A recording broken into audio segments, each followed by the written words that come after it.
The Jewish Labour Movement, the JLM conference, was attended by almost 500 people yesterday, which is a huge growth in the numbers of people who attend these meetings, and this in itself is indicative of the fact that the issue of the Labour Party, its relationship to the Jewish community, and particularly the attitudes of Jeremy Corbyn and those who surround him are very worrying to the Jewish community in Britain today. The key speech of the day was made by former Prime Minister Gordon Brown, who made a very strong attack on the leadership of Jeremy Corbyn and was very adamant about the need for the Labour Party to come out strongly against any form of anti-Semitism. Other people who attended were the Jewish members of Parliament of the Labour Party, not least Margaret Hodge, who attacked Jeremy Corbyn in the Parliament itself for his anti-Semitic remarks.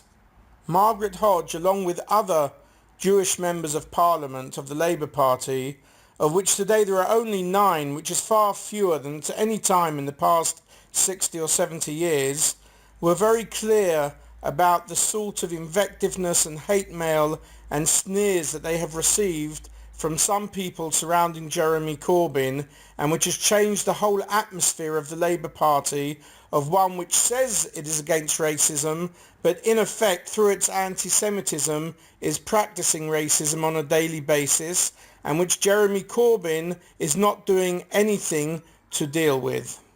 The annual conference of the Jewish Labour Movement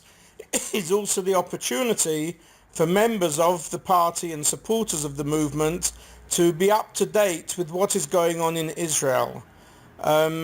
In one of the lectures that I presented, I discussed the issue of the two-state solution and the future of Israel's geopolitical situation, and there was a discussion as to whether it is now too late to implement the two-state solution and what that means for the future of Israel as a democracy equal to all of its citizens. The vast majority of members of the Jewish Labour Movement are supportive of a two-state solution to the Israel-Palestine conflict, and they are very concerned about the fact that it is now increasingly difficult to draw a clear border between a future Israeli and Palestinian state.